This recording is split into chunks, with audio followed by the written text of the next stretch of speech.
The Pokemon fanbase is in a weird place right now when it comes to the Kalos region.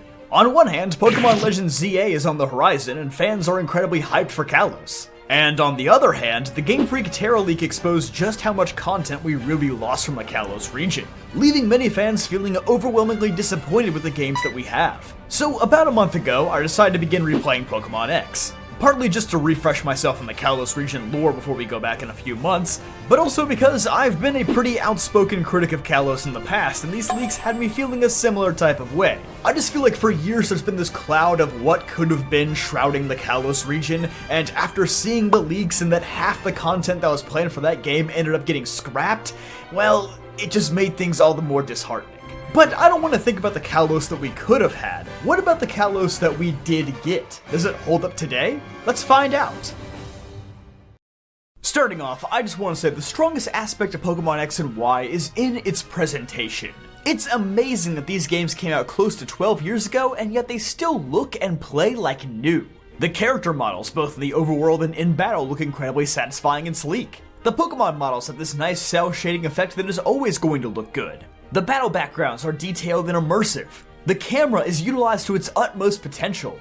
I'm genuinely so surprised that with this being the first fully 3D Pokemon game that they went as hard with the camera as they did. Yes, they definitely got some experimentation in black and white with areas like Sky Arrow Bridge and the Royal Unova, but I don't think any game since X and Y has played around with it so much. This is sort of a consequence of the full camera control that games like Scarlet and Violet and Legends Arceus have. While it's a fantastic feature for an open world game, I feel like it makes the game have less overall intentional direction and big wow moments that grab your attention. So many areas in X and Y are designed around these cool moments with the camera that I really didn't appreciate the first couple of times I played these games. Even a small city like Dendemil Town that really doesn't have anything to offer in terms of story or team building is still a somewhat memorable location because of the cool camera tricks they use to explore around. Same goes for Route 19 with the camera zooming all the way out to look over the massive gorge as you cross the bridge. Or Route 8 where the camera switches to an overhead position and let you see all the way down to the bottom of the cliffs below.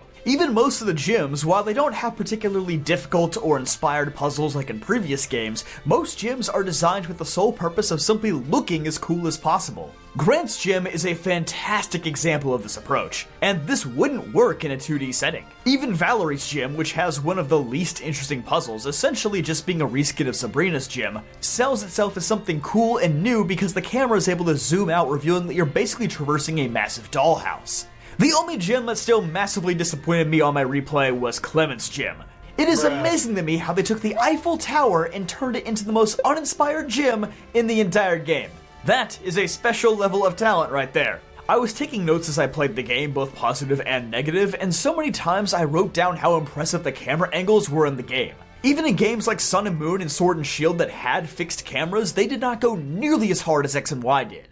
And it works because X and Y have this prevalent theme of fashion and flashiness. Trainer customization is a feature that we were all begging for that was finally introduced here, and despite multiple iterations since then, I still think X and Y has some of the best drip. Yeah, those Spanish kids who have school and homework due tomorrow, yeah, no drip, they do not compare. Even if it does lack a substantial amount of male hairstyles, that part has always been a bit annoying. Roller skates take a traditional Pokemon world and turn traversal on its head, with new cool tricks to unlock allowing you to zip around with a satisfying amount of slide to your step. Even the UI of the game feels stylish and satisfying, with big colorful bottom screen buttons that jiggle when you press them. If it rains in battle, the raindrops actually show up on the bottom screen buttons. There's a lot of cool attention to detail. Again, comparing it to new games like Scarlet and Violet and Sword and Shield that have UI so bland they make me want to wash my eyeballs out with toilet water, I realize just how well these games have aged. Scarlet and Violet came out in 2022 and they looked bad in 2021. Somehow these games from 2013 are still so nice to look at. Even the 3D models of the Pokemon, I know that these ended up catching a lot of flack later in time for how dull and static they look. Very few of the Pokemon are very animated.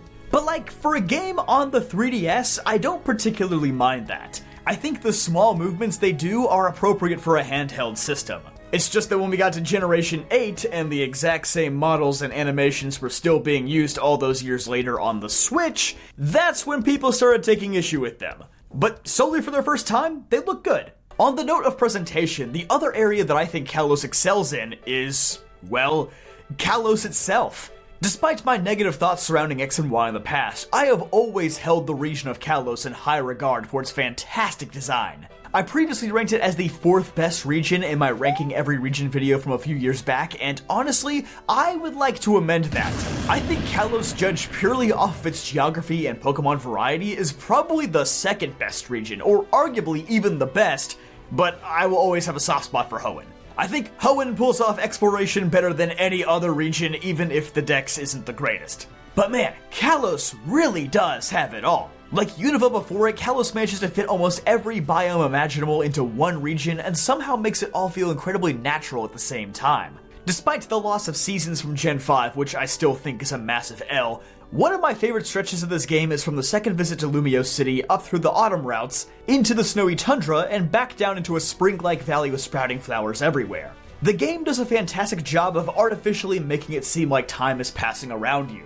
And even though I would still rather have seasons back from the Unova games, I enjoyed the effect that they were able to pull off here. Also, on the note of the autumn route, specifically Route 15, I love how this route is designed. There's some branching paths with opportunities to find items hidden in the leaves, but sometimes there are trainers hidden in the leaves too, so you never really know what you're gonna get. You know, like when you pour milk into your cereal but it comes out as glue. It's nice to keep you on your toes.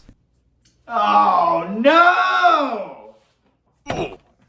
But more broadly speaking, the Kalos region kind of feels like the perfect hybrid of Pokemon embracing this new 3D world design with some cool off-the-grid features, but also sticking with the 2D puzzles that the series had become so known for. You still have ledges and strength boulders blocking your path, you still have the ice sliding puzzles in the Frost Cavern, and side note, I love that like Unova, Kalos does not overuse HMs at all. And additionally, you have new puzzles that would only work in this type of world. Like the strong winds in the Badlands that limit your mobility, but using the roller skates and the various rail setup, you can escape situations where wild Pokemon corner you. I enjoy that this game has areas with puzzles that make you feel like you're playing the game outside of just battling. It's something that newer regions have severely lacked as they've gotten more into open world design. Again, not saying that open world is bad or anything, it just has some trade-offs with the old style. I don't think it's objectively better like a lot of people claim. Kalos also has some amazing variety. It's impressive how 12 years later, we still haven't had a regional Pokédex larger than this one. With 450 Pokemon total, it is the dex to beat. When these games first came out, the small number of brand new Pokemon, excluding Mega Evolutions only being 72, definitely disappointed me, but when you go back and replay it, especially when you're Nuzlocking and don't really care what gen your Pokemon are from, the lack of new Pokemon isn't as bothersome. I'm just glad the dex overall is massive. One of the reasons why I hate Diamond and Pearl so much is that you fight trainers with the same teams of Pokemon over and over and over again, and encounter the same 4 Pokemon on every route again and again and again. You can just assume that every hiker in the game is carrying a Geodude, an Onix, and maybe a Machop if they're feeling really spicy. In X and Y, despite playing these games numerous times, I'm still surprised at the Pokemon that random average Joe NPCs whip out. No 2 battles in this game feel exactly the same, which is important for a 20+ hour long experience. Although, here is where I'm going to get into my first major criticism of these games, and that is, the dex is so large and wonderful, and yet the game is constantly nudging you towards using certain Pokemon. Like, okay, everyone has their Kalos starter by default, but then, hey, have this Kanto starter with a Mega Stone. Hey, have this Mystery Gift Torchic with Speed Boost and a Mega Stone. Hey, have this Lucario with a Mega Stone. Hey, have this Lapras, and before you know it, it feels like 5 members of the team have been chosen for you. Now, that didn't happen to me because I am a free thinker and I don't need busted Pokemon to beat a children's game, and I also Nuzlocked it. But I do distinctly remember this happening to almost all of my friends back in high school. Somehow, despite the game's absurdly good variety, almost everyone ended up with the exact same teams. There is literally no incentive to not use these incredibly broken Pokemon. And as a result, I feel like I see more team variety in Black and White, a game with a Pokédex a third of the size of this one. Because the options presented to the player in Gen 5 are so much more balanced than they are here. Speaking of balance, that is another area that this game struggles with on a much broader scale. Not only is the team building unbalanced, but the game is also just so laughably easy. Unfortunately, with the exception of games like Ultra Sun and Ultra Moon and Legends Arceus though, this appears to have become the post-Gen 6 norm. And no, it's not just because I'm older now. I can go back and play Emerald and Black 2 and White 2 and struggle a decent amount. And Masuda even said that they intentionally decided to make these games easier because kids would rather spend more time playing smartphone games if they get stuck. Ignoring why I think that statement is damaging for all players, let's discuss some further issues that the game has with balancing its own mechanics, in particular, Mega Evolution. These games somehow give you way too much access to it, and also too little at the same time. It's kinda weird. For being the first big gimmick and selling point of these games, Mega Evolution is almost completely absent from the main campaign. Outside of the tutorial battle against Karina, you only battle 2 NPCs during the main campaign who use Mega Evolution, Lysander and Diantha. Meanwhile, you're also limited to a small handful of Mega Stones you can get in the main story, yet you were also outright given 2 Megas in your Kanto starter and Lucario, the latter of the two being one of the most broken in the entire game. I went back and counted, and the only Megas available to you for the whole main campaign are your starter, Lucario, Gengar, Ampharos, Aerodactyl, Abomasnow, and the event Blaziken if you want to count that. That's 7 out of 30 Mega Evolutions. I just feel like they could have made a few more usable in the main story. But at the same time, to strike a better balance, have the NPCs use the remaining ones that you can't get in the main story. I don't know, it could have been like 15 for you, 15 for all of your foes. Not 7 for you, 2 for enemies, and all the rest just become lackluster post-game material. On that note, let's transition to the plot of the game, because Mega Evolution is the basis of the plot, at least in the beginning. The whole first half of the game is spent trying to find out this grandiose secret behind Mega Evolution, something that ends up quite literally being very out in the open and kinda tourist trappy later on. So right off the bat, there's this weird scenario where Mega Evolution is super mysterious and hardly anybody knows about it, and yet it's like so in your face that I don't know how everyone doesn't know about it. Do these people not have access to Google? And because there's really only one beat to the Mega Evolution plotline, that being you obtaining the Mega Ring in Shalor City, the beginning part of this game drags hard on a replay. Not just from a story aspect, as it's filled with a series of monotonous tasks like chasing a furfrou around a garden and checking out a small mining cave for no reason, but also in terms of pacing. Why does it take 5 godforsaken hours just to get to the second gym? It's just a weird slog for a game that is otherwise pretty conscious of the player's time. In retrospect, the EXP share change is a godsend. I didn't like it much as a kid, but as a busy adult who has a job and videos to make, it made replaying the game so much less tedious. And if I ever approached the level cap, I could just turn it off. You know, a great feature that Game Freak took away from us. Anyway, refocusing the story, once you obtain the Mega Ring, the story just kinda goes dark for a bit.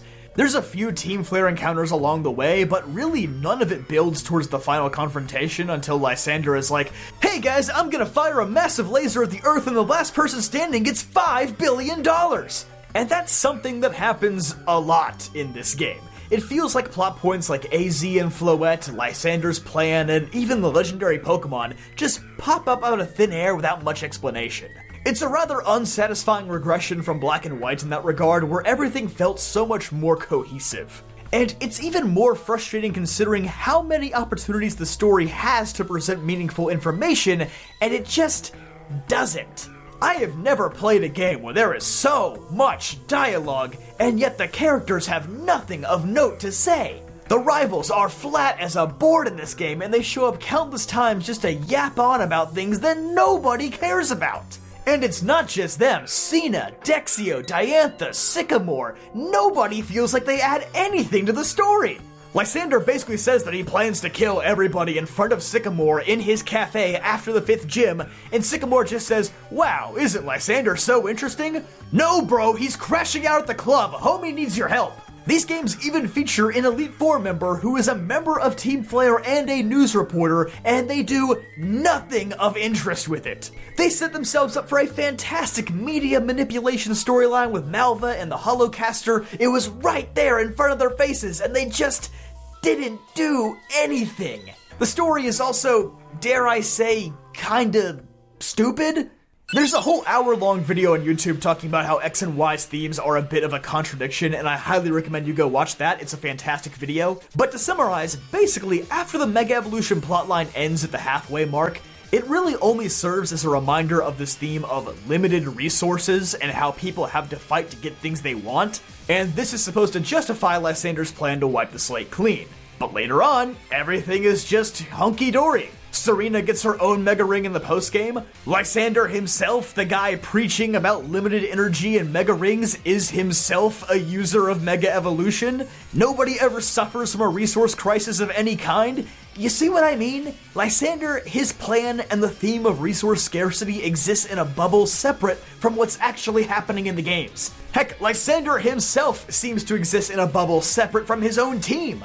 Save for a couple of very minor missable lines of dialogue, nobody in Team Flare seems remotely aware of his plan. And like I mentioned earlier, it kinda comes out of nowhere. I respect that this game tries to tell a compelling story, and there are some strong points. I think AZ's story with Floette, as random and tacked on as it feels, is written quite beautifully. And Lysander himself does have genuine moments of humanity that I enjoy. I think it makes him far more interesting than most Pokemon villains. It's not as goofy or ham-fisted of a narrative as Pokemon Sword and Shield, but it feels like a story that's trying to say a lot while simultaneously saying nothing at all. So it just falls into this weird middle ground that makes you go, okay, why did I have to click A through all of those text boxes?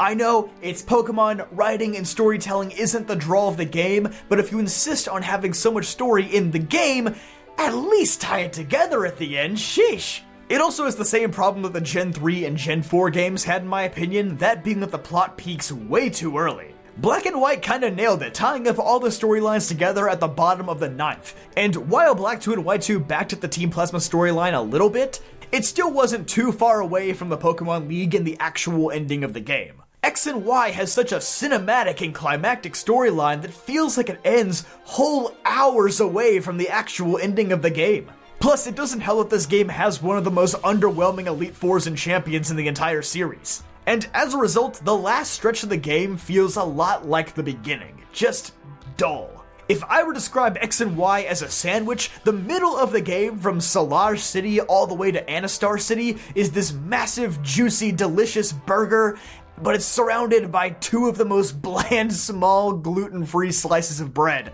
On the surface, X and Y are completely fine games. The region is fantastic, the presentation is immaculate and leaves a lasting impression for the entire playtime. The gameplay, while suffering a few speed bumps, is still incredibly fun.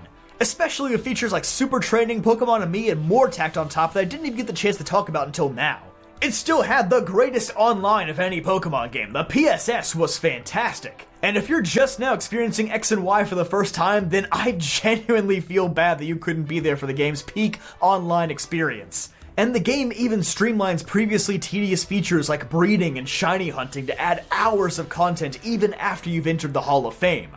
I only wish X and Y had this same amount of depth across the board. Some areas of the game, like Lumio City, feel so grandiose and fleshed out, and others feel like a kiddie pool. There are lots of signs of unfinished work in this entire region. Like Sky Battles, the concept seems kinda weird and out there, and you're like, ew, why is this even here?